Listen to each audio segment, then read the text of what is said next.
Oh my gosh, we're live. Hello. We're live.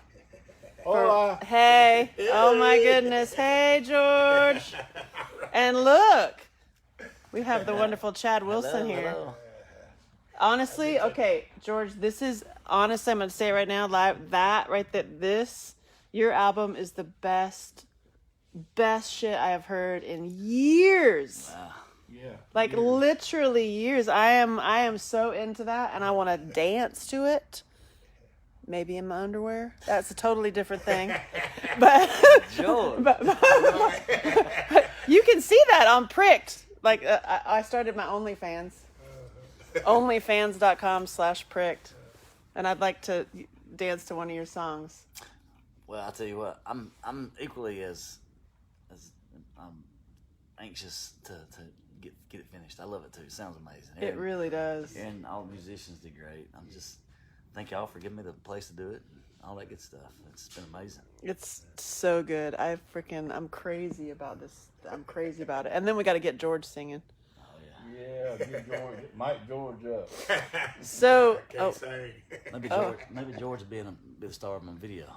oh my gosh. Well, I hope. Oh, look, not to put you on the spot or anything, but I hope I get to make your video, or at least one of them. Yeah. George, he hasn't seen our movie yet.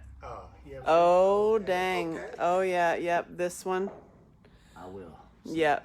Hey, Sunday. Happy Sunday. Yeah. You need to see that. And then your whole demeanor around that man is going to be like, I love you, man. But I already love him. And this one. I know you already love him, but like, I got you. once you see it, you're like, oh, I love you. Like on so many levels. Okay. So what we're doing here. Hey, George. Hey, So I recorded my first song. dang. When you gonna sing? When we gonna hear it? Well, we're going to hear it when it's good. No, I'm just kidding. No, honestly, like, okay, so maybe you can help me with that because, let's see, how do I get this? Andy sound is already good. I already hear something Andy sound. Andy's so good, yeah, and Chad Wilson is like the freaking pro. I'm trying to share your live. Is there a way to do that? Oh, hey, well, if you go to Angela Shelton 007, 007 like James Bond. You know why? Because I get shit done. I get in there and I get shit done. Yeah, that's right. Oh, it ain't gonna let me share it. Really? Oh my god, that's so weird. You know why? Because I get shit done.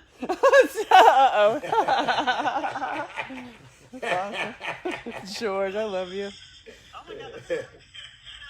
All right. Well, I can't do it. But it's Oh, all good. probably once it's ready. Yeah, you want.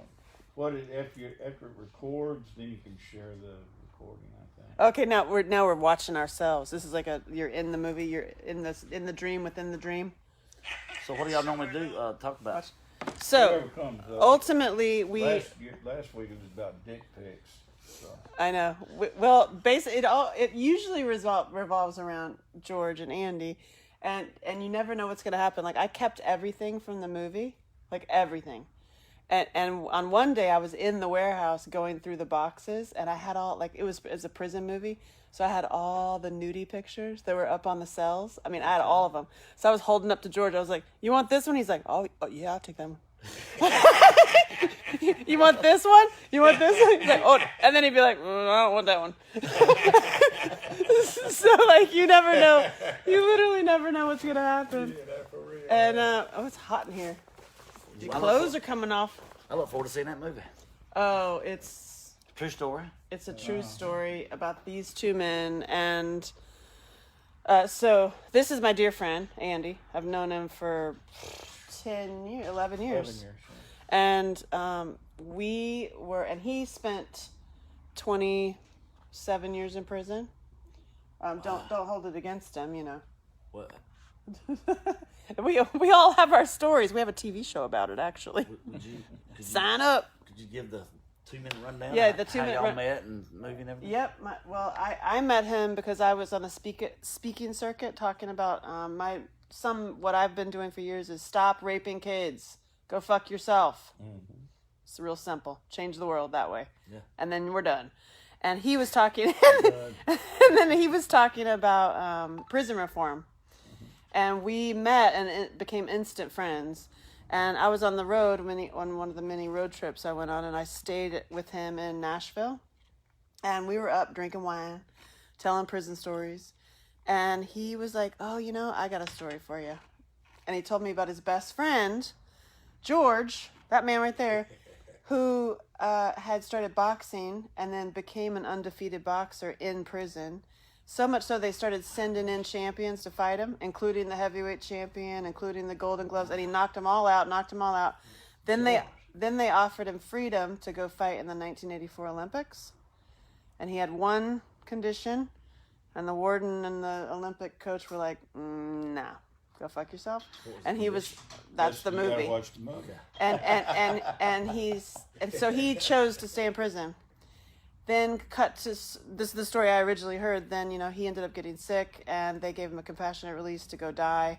He watched him leave prison and go die. Everybody thought George was He's dead. telling me this story. I'm crying my face off, like, oh my god, that needs to be a movie. And he's like, "It does, Angie, it does. It does need to be a movie, but only you could do it." And I was like, "Fuck yeah, I'll do it." And he goes, "I know you're gonna do it, so that's why so he gave me his rights to his story, and I was like, it's on now."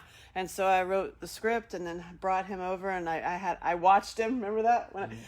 I wouldn't let that script out of my sight, and I watched him read it, and then I went to basically prison university to learn everything there is about the terms and the dialogue. So then it became raising money. Then cut to, we're in New Orleans. I raised the money. We're shooting it in 4 prisons. A big part of producing is paperwork. Well, it's mainly all it is paperwork. And you can't get my insurance policy unless I have everybody's life rights or they're dead. We could not find George's death certificate. He hires a private eye to help us. Like, we got to find this paperwork. She calls him. She's like, she can't find the death certificate either. She found him. Whoa. Well, He was still alive. At home. He was at home. Where were you? I was at home. The funny thing was, Hey, Rachel. when we couldn't find the death certificate, the very first thought that popped in my mind was, I had a few thoughts. My first one was, because see, we thought he had AIDS. We thought he was going to die of AIDS. So, Because it went around. and everybody said George is dead. Yeah. Everybody thought George was dead.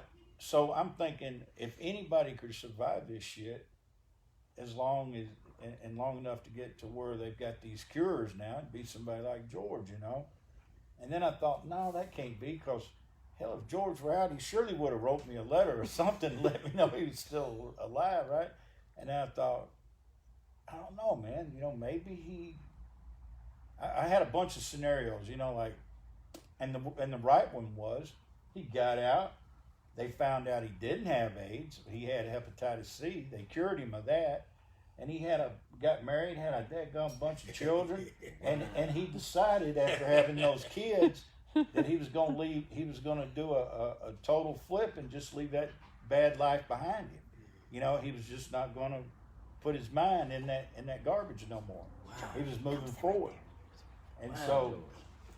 And that's what he did. He got married. He had some great children, and he moved on with his life. And he put prison and all that craziness that we went through as kids out of his head.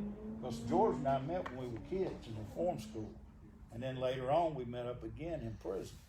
And That's an incredible story. So It's incredible. And so the movie reunited him. You got to tell the story of how they. Yeah, but it was what happened. It's funny. The private detective, she says, I'm pretty sure I found him. I go, well, where? And she said, at this house in Antioch. I go, no. We done checked that out. There's a white woman. Here in Tennessee? Yeah, I said there's a white woman lives there. George, that ain't George's house, because somebody went out there and some white lady answered the door. So that ain't George. And she goes, she said, I think it's George. And I said, I tell you what, you mic up and you go knock on the door, and I'll be able to tell you. So she puts a mic on. She goes up and knocks on the door, And George comes to the door and she says, afternoon, I'm so-and-so. I'm representing Round Room Productions, and I was just wanting to ask you a couple questions. Were you a prison boxer? And George has this thing where he goes, You right then. George goes, I boxed a little bit. Boxed a little bit. A little bit. You Yeah, know. okay. Leaving out the party, knocked out the heavyweight champion of the fucking world. Who was that? John Tate. John Tate. And so that's a story. That's a fucking movie. That's a there. whole other Yeah. story. But anyway, she says, do you know a guy named Andy Dixon? He said, what'd you say? And she said, do you know a guy named Andy Dixon? And he goes, nah, that don't ring a bell to me. And she goes, well, okay then. And then she just said a few more things and she started walking away. She said, well, I guess that isn't him. I go, yeah, that's him. And she said, well, he doesn't know you. I said, oh, yeah, he does. And then she gave me the number, and I called him up, and he answered the phone. And I said, George, this you? He said, yeah. Who's this? I said, George, this is Andy. Boy, you better leave town. The FBI's been out here looking for you. Without missing a beat, man. That was awesome. You better get the hell out of town. Some FBI lady was on my door, man. She's out here asking about you. What are you into? What are you done? What are you done? That is so cool. I got so many questions. Hey, ask him. God, what a story. So, did you ever lose? He never lost. No, I didn't think so. Somebody told me that. I He think. literally never lost. What about your weight? What was the heaviest you? The most I ever weighed was 156. Fighting heavyweights? He was I was fighting. fighting. Well, I want the experience. Yeah. Out of everybody I was fighting, I want the experience out of them. I weigh 156 exactly right now. Yeah, that's what I was fighting. Yeah. 156. Well, and I was taking my weight up after 126. I was weighing 126. I went up to 140. I whoop everything in 126. Then I went I'll whoop everything. 147. When I whoop everything in there, then I went on up. When he knocked, look here, when Oh he my knocked God. Tate out, Tate weighed in that night at 260. Holy Toledo. Weighed in at Man, 260. is there any, just from my personal viewing, is there any like footage of any of that? I'd love No. to see it. I know it was in prison. No. Oh, well, let me ask you. Matter of last fact, question. that was the fight that never happened because Whoops. Tate had a fight scheduled With Larry Mike- Holmes. With Larry Holmes to try to retake the championship of the world. Because he won it and then he went to Africa, fought some guy over there and lost it. And he was trying to get it back. They had a guaranteed $13 million purse. And his manager, agent, trainer, whatever, thought it'd be a good idea to give him a really good tune-up fight by taking him to Russian Prison. Mountain and letting him fight George Martin. You know, just like a little sparring match. That ruined his career, didn't it? It did run his 'Cause I career. never heard of him after that. Because Ruined his what life. happened was after he fought George, he canceled the fight with Larry Holmes and said that he had a pulled muscle. You know, His pulled muzzle was his brain. his brain got knocked out of his shelf, man. Wow. But George knocked him out in the first round. So In knocked him 52 down, seconds. knocked him down. Dude got back up, and then he knocked him out. So. Did you train in All prison? the Or did, old fighters. That's what I learned how to box. See- Watching a lot of old fighters on TV, and I'm just watching them, and every time I work out, that's what I work out doing. but you didn't box before prison? No, I boxed In reform school. at form school, Okay. but I didn't box on outside. And my last question for you, George. There's no last questions. Without giving anything in the movie away, obviously, wasn't there something real dramatic happened in prison? Like somebody got killed? Oh, it's it's so layered, Lot of and let's people just got say we're killed. taking you to church. So, Lot- a lot of people lot got of killed people- in there. lot of people You got see, a lot of people got killed in A there. lot of people got killed in Walk, there. walk over like you don't see it. You know, It's- if a man got stabbed right there, you step over and go back to business. Or if you get stabbed at the table next to Yeah. you, you finish eating your dinner and get the hell out. But I mean, it's violent. Like the movie. It's a life. It's another city inside a city. That's It's all a it is. different world inside another Different world. rules, Yeah. hierarchy. Higher That's rules. what it is. That's what it is. And there are real violent pieces in the movie, but it was directed by yours truly, so it's very beautiful. The There's violence, nothing gratuitous or No. everything is there for a reason. Yeah, every everything- single detail is there for a reason. every killing is there for a reason. It points out it takes you on a journey to where you're going. And the whole, watch it today. the word, if you would sum up the whole movie for me, and that was like on my, was loyalty. Like, who are you really loyal to? And ultimately, are you loyal to that? Yeah, it's Sunday. We're going to church. Dropping the hammer. I'm dropping the hammer. That's awesome. And then, I can't wait to see it. I was baling hay. And back then, you know, I got to fighting with a dude out there. At the time, everybody used to, He was a little bitty that fella. nigga, that got hard there. That nigga got hard there, you know. That's the slang in there, you know. So when you fight, if you fight down, I was fighting down. I don't care if there was, who was it, I fought him, you know. That's what I was doing. I love fighting. That's what I was doing. So, you know, and I started boxing. And all the time, and they said when I was boxing, all the dudes I was boxing, sparring with, they would always say, George, pull your punches, man. You hitting too hard. You hitting too hard. And you just sitting And there. but I didn't know that. Yeah. But I will always say that I don't want to hurt your teammate. But the team didn't. I couldn't get nobody to spar with me. I couldn't get because the first time I was lining them up and just knocking them out, boom, boom, boom, just like that. And one dude, I thought I had killed him, you know, because he got to walking and stagging, you know, and I thought I killed him. So you had no trainer or nothing in prison. You just done it all your own. Just everything I did it on the bag. Amazing.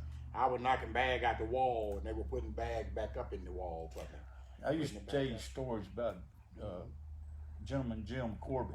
Yep. Remember I tell you them stories? Yeah. I used to read a lot, you know, in prison. I'd tell me stories about Gentleman Jim, who, in my opinion, was the first thinker. You know, most people before Gentleman Jim would get in there and just slug it out, you know. But Gentleman Jim was the first guy to look at boxing from an angle of thinking about it, you know, like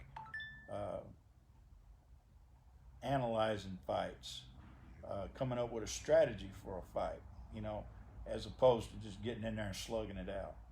And Gentleman Jim would get in there with people that they would be like 100 pounds heavier than him. He'd whoop shit out of them. Why? Because he thought about it. You know, he thought, okay, you know, let me see. Now I see he favors this way or he favors that way.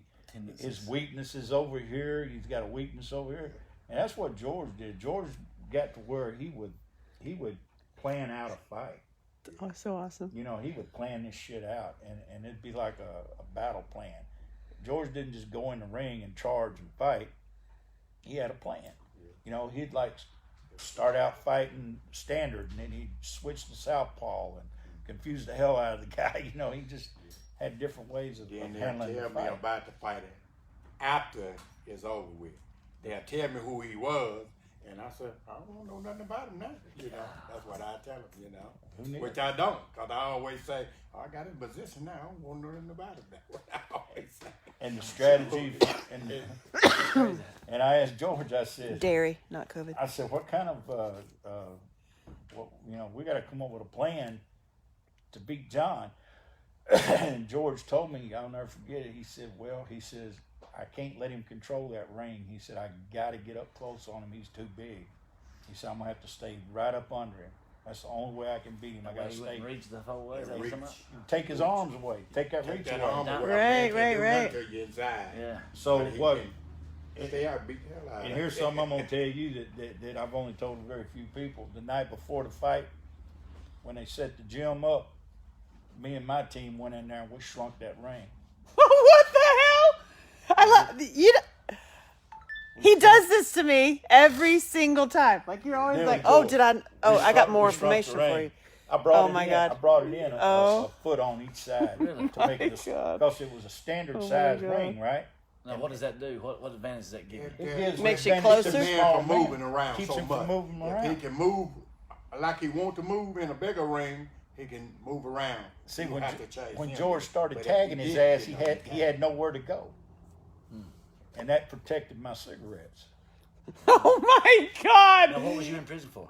Kidnapped for Ransom, Use Firearm Commission. That's a TV show. You can sign up to see the TV show. Racketeering, bunch of shit. I mean, I thought I lived an interesting life. But I ain't nothing. Oh my God. But anyhow, Oh my God. Hey, Y'all so living a story. so here at Round Room Music Studios, you make sure you pay your bill. I'm kidding. But yeah, I mean, Look at that. but it was so fun to watch because he had nowhere to go. George got on him like a flock of damn bees, man. He didn't know where to go. He had nowhere to go That's funny. but down. What's But the that- one fighter out there, George, that I lost my if you tripod. had to compare yourself to somebody, what fighter out there that I might know that you would compare yourself to? I mean, Mike Tyson, they say, had the strongest punch, right? Yeah. You got Sugar Ray. Everybody, well, all the dudes in there want me to fight Sugar Ray Leonard. But all of my money was said, they said, I'm going to bet on you. I'm going to bet on you. My money going with you, Joe. Just like that. But I didn't see the goodness in me. But everybody else see the goodness in me. But they always say that. So he had the picture, you know. Because my biggest thing that when I always was hitting a dude and I see them fold up on me and bag back, I know that they couldn't take a punch. See, a lot of fighters that I sit there and watch TV and I watch them, how they fight. And like, I watch, what his name, fight for Faye Thomas he did. Leonard Haggard? Not Haggard. Shit. He was fighting for Faye Thomas. He got that bank robber charge. He went to penitentiary. I'm trying to think Him of and his his name. brother told on him Yeah. on the bank robber charge. I can't think of his name, man. And I learned when he fought in Olympia with that Cuban, I learned that his weakness was over his eyes. The Cuban hit him over his eyes. I watch all the fighters and I learned where their weakest spot at, where they will fold, you know. And then that's what I work on, get that spot. And that's like Mike Tyson. Yeah. Anybody want to beat him, they got to pound that right side, I learned, that's what I And said. it's- I learned him, I watch him too. bottom jaw. But I learned Bottom that jaw right he was side. a boxer. He wasn't no boxer. Mike Tyson ain't no boxer. Mike a Tyson's brawler. a slugger. He's a brawler. If a man got in the ring, know how to box, they'd be okay. Take for what that boy name? The bald headed one. He be bit ear. Van Oh, Holyfield? Vanny Holyfield. Yeah. Vanny Holyfield boxing. He wasn't a boxer. So, but that's why I had Vanny Holyfield boxing. Cause Vanny Holyfield know he wasn't a boxer.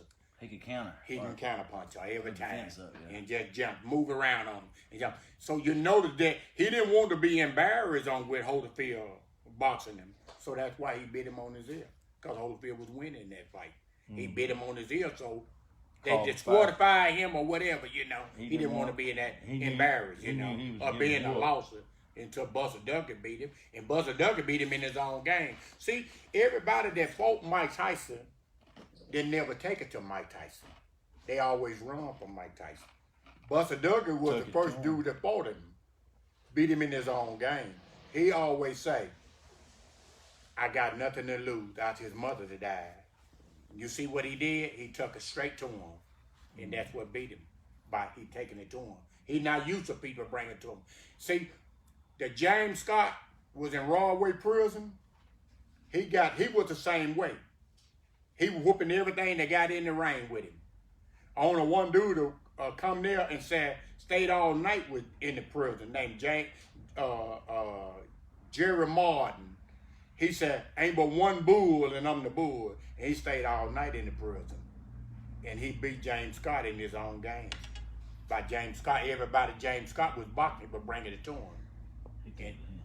But Jerry Martin took it to James Scott. And that's how he beat James Scott. And they gave James Scott a clemency. But Scott caught a murder charge and went back to prison. Oh my goodness.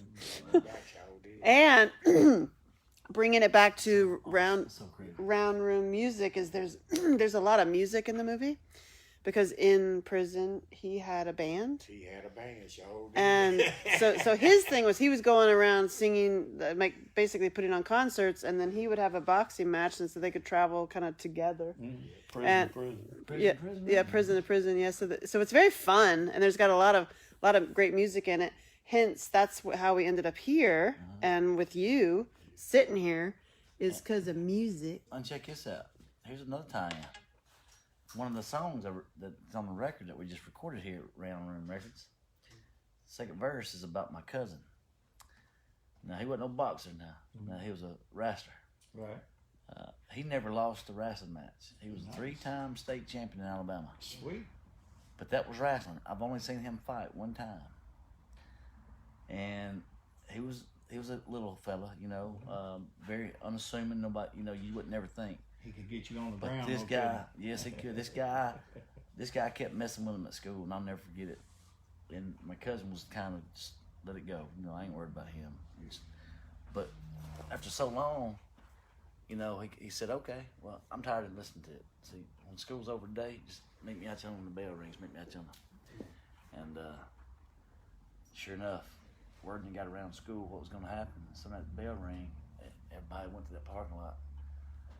Oh my God. Boy come up talking trash to my cousin, and my cousin just stood back and reared back and just nailed him one time and laid the boy out, and it was over with.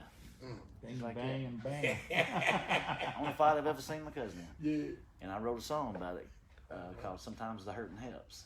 I love that song. That's Second about your verse cousin. is about that. Yeah. So that ties back into the.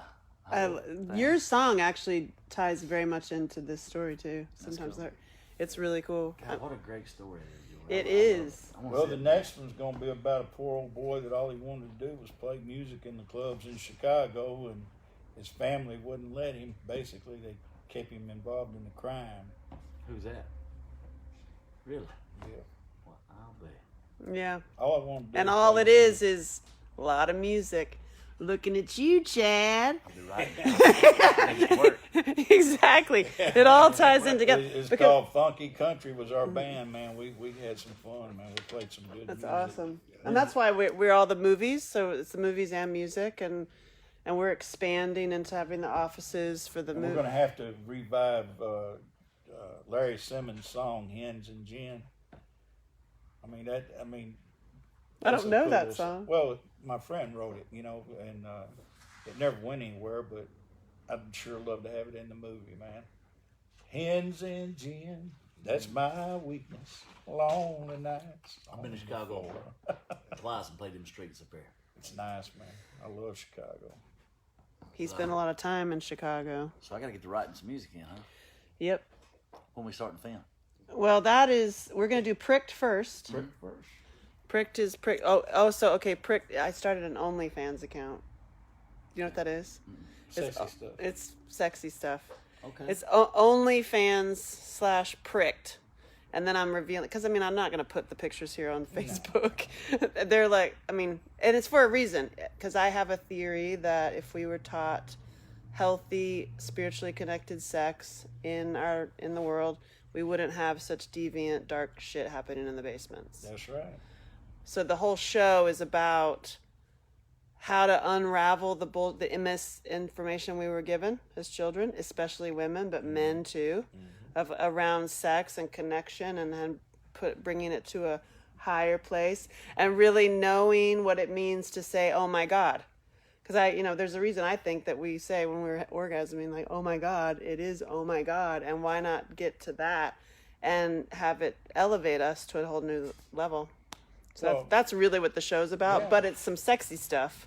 And I do have a song in there about I got so many dick pics on my phone. But you know, Hold on. Announce that you're and- single on Facebook, and all of a sudden my phone, I couldn't believe it. I was like, I got so many dick pics on my phone. That's a song. And with all that said and done, America for the longest time, our country's had a very unhealthy relationship with sex. Yeah, it's that Puritan. Puritan thing. But if you go to Europe, Mark Twain said it better than anybody. He said, if you want to lose your inhibitions and your prejudices, travel.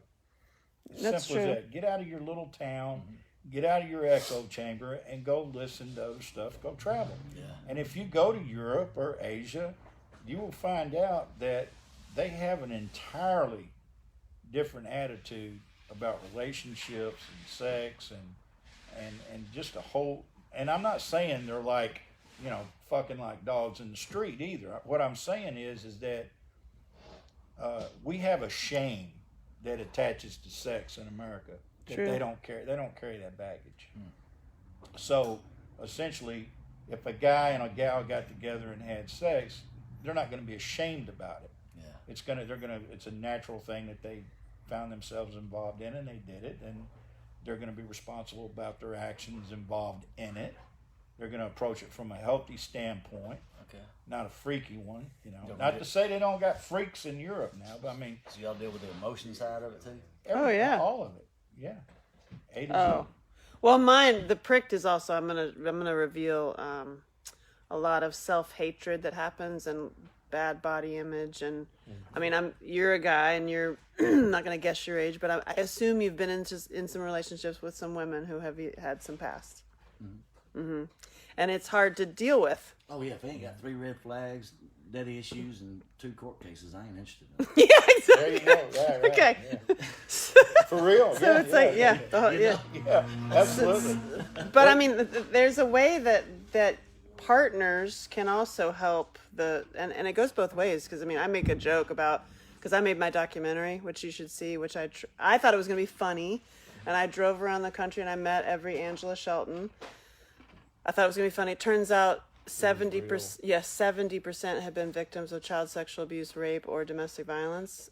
That's crazy. It got real. But it doesn't mean don't name your kid Angela Shelton. It means it means like this is really a pandemic, Yeah. and stop raping kids. Go fuck When I yourself. see all this child slavery, just it's slavery.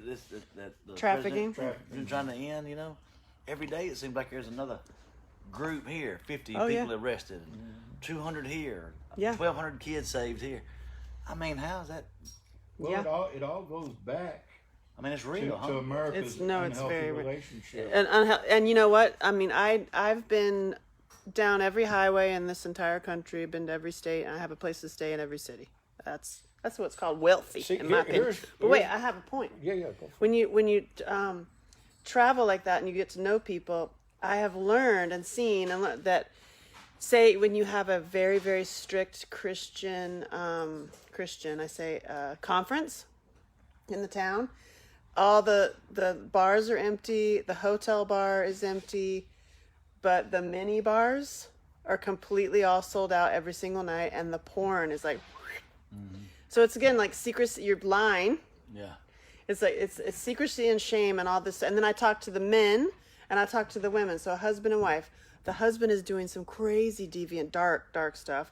The wife is also doing that. Why don't you just talk to each other and say, like, I like to get spanked, or whatever it is. Like, I mean, why about can't you actually talk about it and heal that shit and like Shame. let's elevate, because Yeah. it's shame People are ashamed of what they think. and power, And power. Shame and they power. want some power over the shame. And control. So it's deep and complex, and so actually, Pricked is deep and complex, and it's all about really like it's actually an equation, because Heart Baby and Hammer, it was originally called Heart Baby, that's poster, and then it was called Hammer for the Walmart release. Now, which one is this? Same movie, just different title. Titles. And when after you see the movie, you will say that it needs to be called Heart Baby. Like, it'll always be called Heart Baby. But the distributor's point was, when it opened in Walmart, they were like, okay, is a guy, because that's our main audience, is a guy gonna buy Heart Baby or is he gonna buy the Hammer? And I was like, okay, I get it. And it sold out twice in Walmart, so they were correct. But it'll always be Heart Baby. So I mean, but anyway, Why does Netflix ain't got it going? Well, they don't give you any money. Netflix had turned it down. Did they? Mm-hmm. Well, screw Netflix. We don't need to. Well, I'll tell you how bad Netflix is. Netflix is so freaking stupid that they didn't accept the third part for a TV series called the OA, which people's minds are being blown by. They love the OA. And Netflix had it in their hand and have let it go. They must have like a real super powerful idiot in charge of that network. Oh my God, you start saying that. Oop, boop, we love everybody over here. We love everybody. But anyway, my point was with Except for the dumbasses. I know at that. Well, Netflix. So Heart Baby Hammer has a very, very distinct theme, color-wise. So I had like color charts for every single department. It is a sunrise. The movie is literally a sunrise. It starts in the dark purples and dark blues, and then it literally goes. The only time you ever see red is in the Tate fight, and then it moves into like the light blues and pinks, and then white, and then it's literally sunrise. So it gets you on a real subconscious level. Pricked is an equation. It's a mathematical equation. That's why I have every song is strategically placed, where this one's in a C and this one's in mainly a D. Like, it's all an equation to reprogram your brain. Have you already got all the music for it? No, I'm looking at you, Chad. Oh,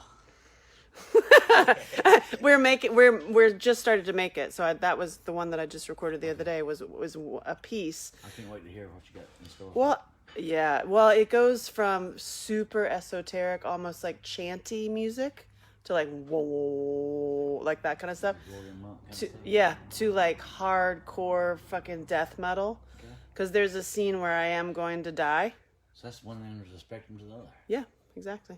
And it goes into like It's the like sunrise. It's and it's orchestra, because we can fit an orchestra there. So it definitely and the players in the orchestra also are part of the story, because I want because I want in certain pieces where the instrument is actually controlling my body.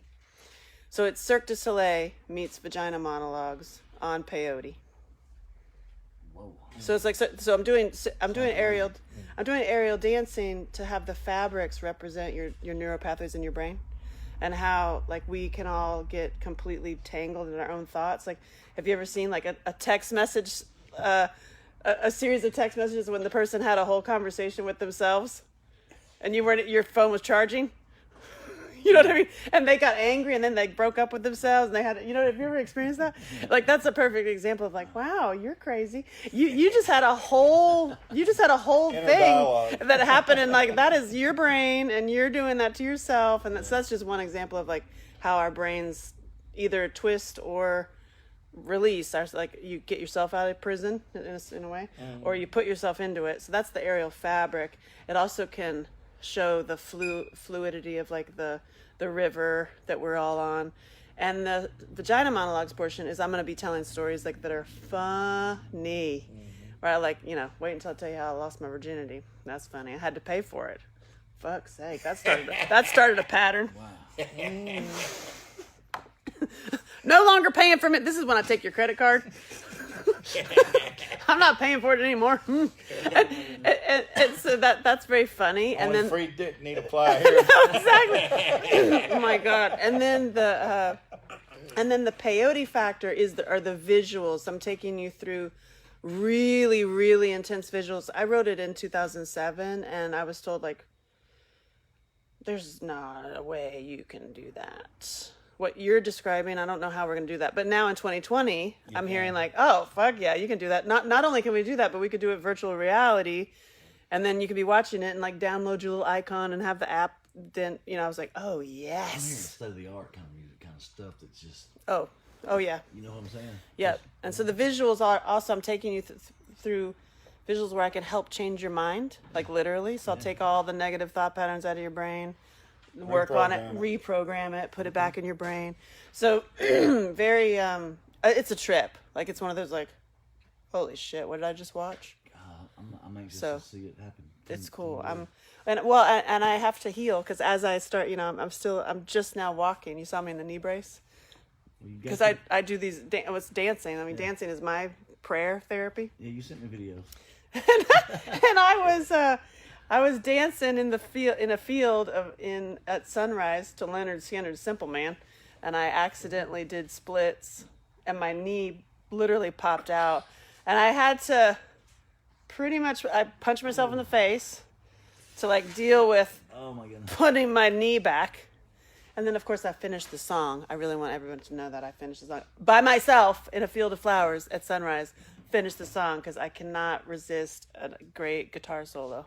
I have no control. I must submit to the godlike moment of a great guitar solo, which Aaron Rodgers, our our engineer, forget it. I He's can't the wait. best. He's the best guitar player. I just cannot wait for him to do some guitar solos for Pricked. It's going to be great. So that so that all ties it all into like literally getting out of prison to like, and it all goes back to Heart Baby. Like at the center of it all goes back to Heart Baby and like my core work that I've done personally, then that he's done with like prison reform. How we met was like healing the prison reform, me healing like survivors, and we're doing that with music. That's why this place is church. I mean, I know it's weird. People say like, can't say that church. I'm like, well, I just took that word back because it's been hijacked. Because it is church, like a community, and we like these amazing musicians coming in. There's also these programs that are coming in that we can't announce yet, but basically that people are using this space to do great in the world. Do good. Like where you're like going to take it and we're going to mix the album that is then going to benefit, kids that are displaced because of all this stuff. Like it's becoming a church community, which is exactly what we wanted. And so it all comes back and there's a reason you're here. It's about giving back, Yeah. paying it forward. And also, I mean, you do well while doing good. Yeah. People realize that when they start with that mindset of giving back, when they start giving more than, that's when their life starts to change. Yeah. And that's when the things that they want starts coming into their life. Magically, almost. You know? It really is. I fought for so long. It took me a long time to get that. But when I did get that, it was like, God, if I just done this a long time ago, who knows, It's like, But I had to learn the lessons I guess I had to learn. and see, that's, you just hit on it right there. You had to learn lessons you had to learn.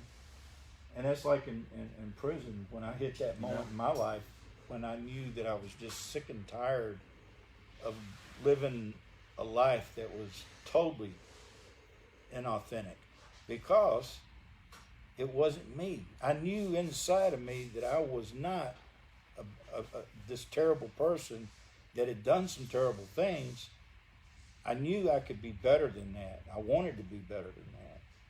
And I had to find the courage to go up against my family, to go up against certain little core beliefs that I held about my connections to myself and my family. And I had to, like you said, learn how to love me, because I didn't know how to love myself.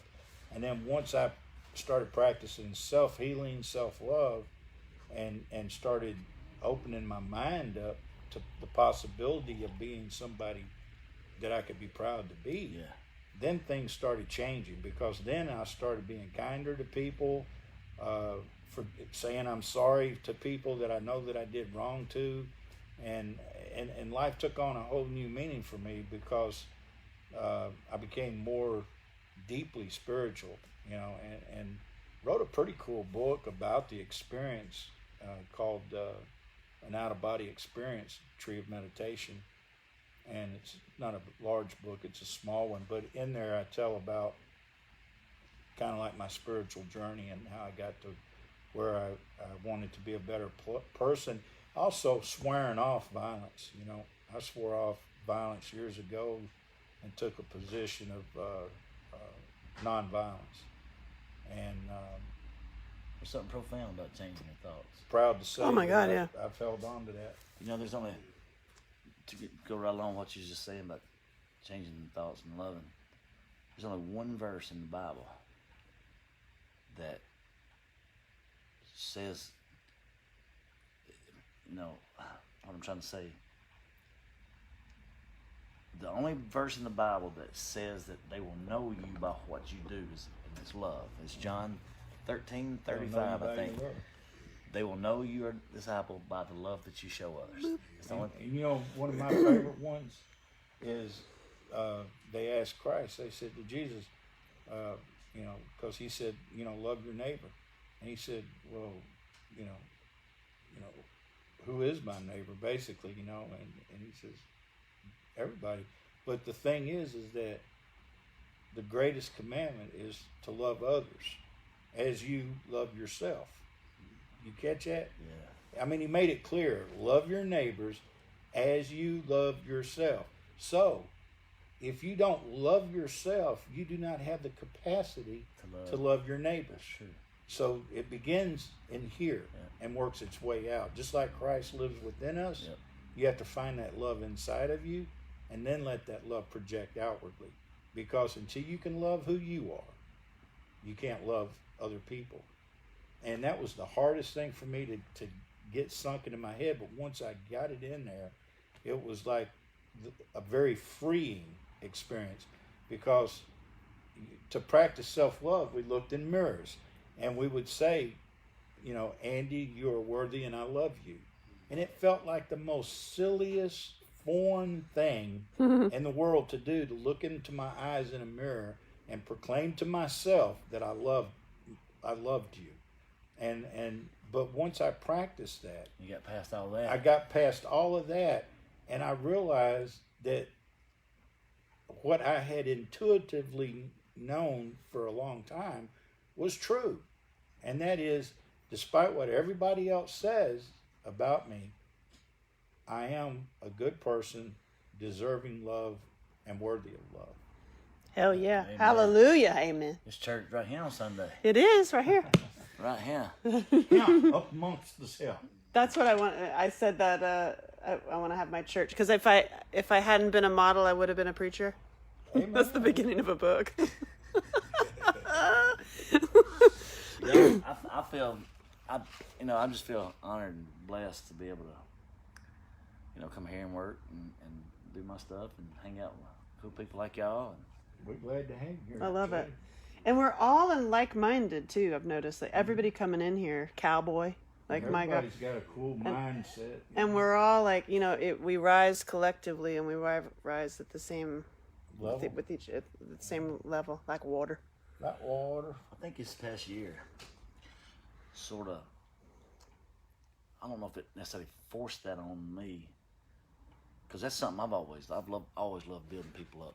But this year gave us no choice. I mean, Yeah, I know. if we didn't help our fellow man out and they didn't help us out this year, we'd all fall. We'd all fell on the face. I mean, we did a video earlier this year and we had 5 artists on there. We got 2 artists on our new record. We're doing a thing on the 17th that we're going to do here. We got 12 artists on. So that, building people up, that does more for you to build somebody else up than it does for them almost, And one of the things I'm excited about, we're talking about maybe doing like a Monday and Wednesday night Facebook, YouTube, in the round live kind of thing, where we bring in like 4 people and just set them up like on a stage in Nashville would be, and let them go on Facebook and YouTube and play. Yeah. Maybe set up a virtual tip jar for them. Hey. I think that'd be a lot of fun. Just give people space to sing their songs, Because right now with COVID, most places where people, like, you remember how important it was for you when you came to town to be able to go to Bluebird or some of the other places and just get up there and play, just you and your guitar. I know you did it, everybody does, Yep. And right now you can't do that, I remember when I first got out of prison, one of the things I really looked forward to was going to the Bluebird to play. And so when I finally got down there and started playing at the Bluebird, I was like, oh man, this is great. Here's a dream come true, Yeah. Awesome. And now we can play at Ram Ram. Doo-doo-doo. Well, it's been cool hanging out with y'all today. This was awesome. I love you guys. Love y'all. Love y'all too. I love you, George. Oh my God, I love you so much. And you got to see this movie, The Hammer. The Hammer. It's now on Amazon Prime, so no excuses. And see it, love it, gift it to people. I think you really want the DVD though. Yeah, probably. Sold out in Walmart twice. I'm gonna get it. I can't help it. Oh, say. When you said I love you, George, it just reminds me, and it's one of my faves, is Foghorn Leghorn. Oh, George. Oh, George. I love you, George. I love you, George. I love you too.